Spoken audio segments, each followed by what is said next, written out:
মনে হয় কেউ আমার উপর ভর করে আছে, অনেকে বলে এটা বোবাজিন। এ সম্পর্কে কিছু বলেন। কোন ধরনের ব্যক্তি মসজিদ কমিটিতে থাকতে পারে? এই প্রশ্নটা সব এলাকায় মানুষ করে। তার মানে মসজিদ কমিটির বিরুদ্ধে পাবলিক মনে হয় খেপা একটু বেশি।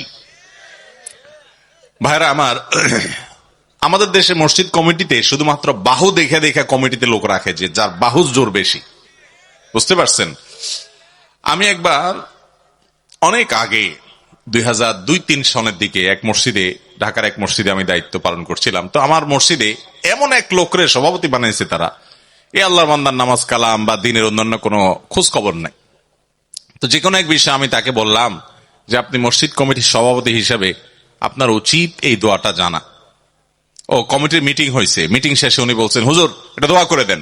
ওটা একটা অর্ডারের সুরে বলছে। উনি তো জানেন না আমি একটু ঝাল মার্কা হুজুর, মানে এসব উল্টাপাল্টা সহ্য করা পাবলিক আমি না। তো আমি বললাম যে আপনি মসজিদের সভাপতি হয়েছেন, আমারে বলতেছেন দোয়া করে দেন। এই সমস্ত রেডিমেড আর টেডি দোয়া আমার কাছ থেকে আপনি অর্ডার করতেছেন আমার দোয়া করতে, কেন মসজিদ থেকে উঠার দোয়া আপনি জানেন না? উনি খুব অপমানিত হয়েছে। উনি বলছেন না আমি তো জানি না। তো জানেন না আপনি মসজিদের সভাপতি হয়েছেন, এটা বলবেন আপনি যে হুজুর মসজিদ থেকে উঠার দোয়াটা কি শিখাই দেন। আপনি আমার থেকে শিখবেন, শিখে আপনি আমল করবেন। আপনি আমার কন্ট্রাক্টর বানাইছেন কেন? আমার দেশে বেশিরভাগ মানুষ নিজেরা ডাক্তার আর আলেমদেরকে ডিসপেন্সারিওয়ালা বানাইছে। ডাক্তার আর ডিসপেন্সারিওয়ালা পার্থক্য বুঝেন? ডাক্তার প্রেসক্রিপশনে লিখে দেয় এই ওষুধ খাবেন, আর ডিসপেন্সারি আল্লাহ সেটা দেখে দেখে ওষুধগুলো দিয়ে দেয়। ঠিক না বে ঠিক? তো আপনার অসুখ হয়েছে, বিসুখ হয়েছে, বাপ মারা গেছে, মা মারা গেছে, যে কোনো অসুবিধা আছে, আপনি যে হুজুর বলছেন হুজুর মিলাদ পড়ে দেন, হুজুর দোয়া করে দেন, হুজুর এটা করে দেন, তার মানে ডিসিশন আপনি দিয়ে দিচ্ছেন ডাক্তার, হুজুর শুধু ডিসপেন্সারি ওয়ালা এখন শুধু ওষুধ সরবরাহ করবে। হুজুরদেরকে এত ছোট মনে করেন কেন? করোনা দিছে এলেম তার কাছে তো শিখবেন। তখনই আল্লাহর বান্দা খুব চেতে গেছে, রাগ হয়ে গেছে।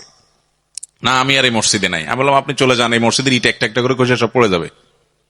একদম এই কথাটাই আমি বলছি, মনে আছে ভাইরা আমার।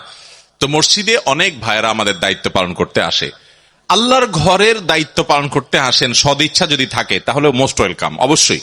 কিন্তু আপনাকে কিছু যোগ্যতা অর্জন করতে হবে। আল্লাহ কোরআনে বলছেন ইন্নামা ইয়ামুরু মাসাজিদাল্লাহি মান আমানা বিল্লাহি ওয়াল ইয়াউমিল আখির। আল্লাহর ঘর আবাদ করবে সেসব লোকেরা যারা আল্লাহর প্রতি ঈমান আনে, আখিরাতের প্রতি বিশ্বাস রাখে। এক, ওয়া আকামাস সালাত, ৫ ওয়াক্ত নামাজ আদায় করে, ওয়া আতাজ যাকাত, পয়সা থাকলে যাকাত দেয়, ওয়ালাম ইয়াখশা ইল্লাল্লাহ, আল্লাহ ছাড়া কাউকে পরোয়া করে। এই 4 গুণ যাদের মধ্যে থাকে, আল্লাহ এবং পরকালকে বিশ্বাস করে, 5 ওয়াক্ত নামাজ পড়ে, যাকাত দেয়, আল্লাহ ছাড়া কাউকে পরোয়া করে না, হক কথা বলতে ভয় পায় না, এই মানুষগুলো মসজিদের দায়িত্ব পালন করবে। অতএব মসজিদে যারা দায়িত্ব পালন করবেন মিনিমাম তাদের সূরা ফাতিহা সহ 3-4টা সূরা সহিহ থাকা উচিত, এবং তাদের পিছনে নামাজ পড়ার মতো মিনিমাম যোগ্যতা তাদের অর্জন করা উচিত। ইমাম সাহেবের ইন্টারভিউ নেওয়া হয় দেশে, মসজিদ কমিটিতে যারা আসবে তাদের ইন্টারভিউ নেওয়া হয় না। পয়সা নেয় না বলেই কি ইন্টারভিউ নিবেন না? আল্লাহর ঘরে খেদমতের জন্য মানে মিনিমাম যোগ্যতা হিসাবে অন্তত নামাজি এবং দ্বীনের স্পিরিট এবং দ্বীনি চেতনা তার মধ্যে অবশ্যই থাকতে হবে। কিন্তু সেই সাথে এটাও মনে রাখতে হবে, অনেক মানুষ মসজিদের ছায়া আসার পর, মসজিদ কমিটিতে আসার পর আস্তে আস্তে সংশোধন হয়ে যায়। তাদের প্রতি রূঢ় আচরণ করে তাদেরকে আমরা দূরে সরাই দিব না। আল্লাহ আমাকে আমাদের সবাইকে মাফ করুন। চেষ্টা করবো তো আমরা ইনশাল্লাহ, নিজেরা যোগ্য হব, নিজেদেরকে যোগ্য করবো ইনশাল্লাহ। এরপর প্রশ্ন হলো, ঘুমানোর সময় আমরা নড়াচড়া করতে পারি না, অনেক সময় মনে হয় কেউ আমার উপর ভর করে আছে, অনেকে বলে এটা বোবাজিন। এ সম্পর্কে কিছু বলেন। ভাই এ নিয়ে আমার একবার বেশ কিছু আর্টিকেল পড়ার সুযোগ হয়েছে অনলাইনে। সেখান থেকে যতটুকু জেনেছি যে এটার বৈজ্ঞানিক নানা ব্যাখ্যা আছে, নানা কারণ আছে। আমার যতটুকু জানা, কোরআন এবং হাদিসের আলোকে এই বোবাজিন বলতে কোনো কিছু আছে বলে আমি জানি না। এখানে এইটা কেন হয়? এটা কি স্বাস্থ্যগত কোনো কারণে হয়, নাকি জিনের অস্তিত্ব ঠিকই আছে? অনেকে আবার জিনকে অস্বীকার করে। জিনের অস্তিত্ব সম্পর্কে কোরআনে কারিমে সূরা নাজিল করেছে। ভাইরা আমার, আল্লাহর প্রতি ঈমান আনার জন্য এই একটা পয়েন্ট যথেষ্ট। আমার কয়েকজন বন্ধু আছেন বুয়েট পড়ুয়া এবং উচ্চশিক্ষিত, তারা আমার সাথে অনেক সময় একান্তে আলাপে বলে, ভাই আল্লাহর প্রতি যদি কারোর ঈমান নিয়ে সন্দেহ থাকে, এই সন্দেহ তার দূর হয়ে যাবে শুধুমাত্র কোরআনে জিনের অস্তিত্বের কথা বলেছে। এখনো সায়েন্স জিনকে স্বীকার করে না। এই জিনের পালায় যেই ফ্যামিলি পড়ছে, ও জানে জিন শুধু আছে না, জিন ও চোখের সামনে দেখে। আপনি বলবেন সে মানসিক রোগী, এই তো কয়জনের মানসিক রোগী বলবেন? এরকম বহু জিনের রোগী আমার দেখার সুযোগ, দুর্ভাগ্য সৌভাগ্য যাই বলেন, হয়েছে। অনেকেরই এরকম হয়েছে যে আপনারা অনেকের সময় দেখেন যে এমন অস্বাভাবিকত্ব যে একটা গাছের ডালের মাথায় একটা বাচ্চা বসে আছে, একটা বড় মানুষ বসে আছে, কিভাবে সম্ভব? শত শত মানুষ দেখছে, সবাই মানসিক রোগী, সবার মাথা নষ্ট হয়ে গেছে।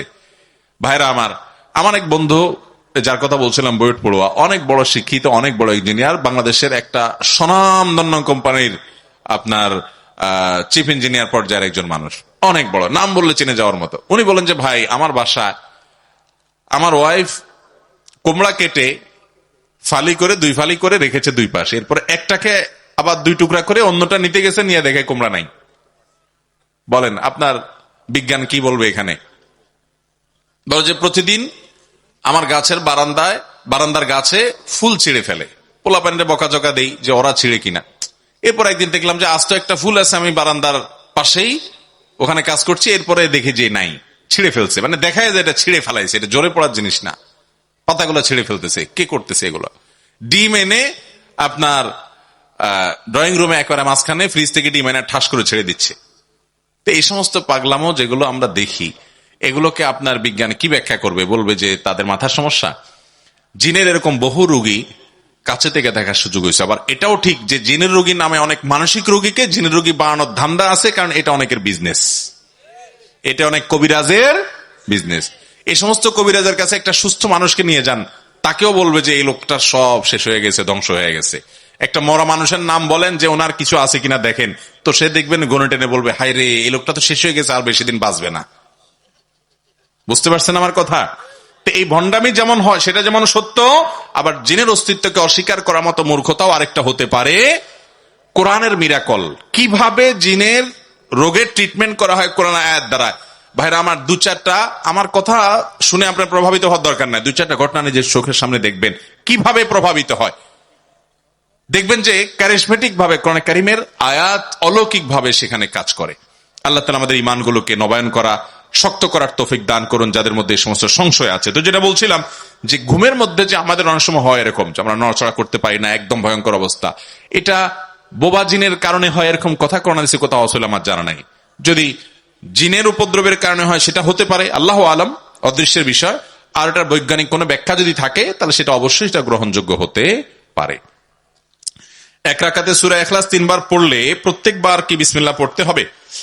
দেখুন, প্রত্যেক রাকাতে সূরা ফাতিহার পর একটা সূরা আমরা মিলাবো বা কোন একটা অংশ পড়বো, সেখানে যদি কেউ সূরা ইখলাস 3 বার পড়তে চায় পড়তে পারেন, সূরা ইখলাসকে মহব্বত করে।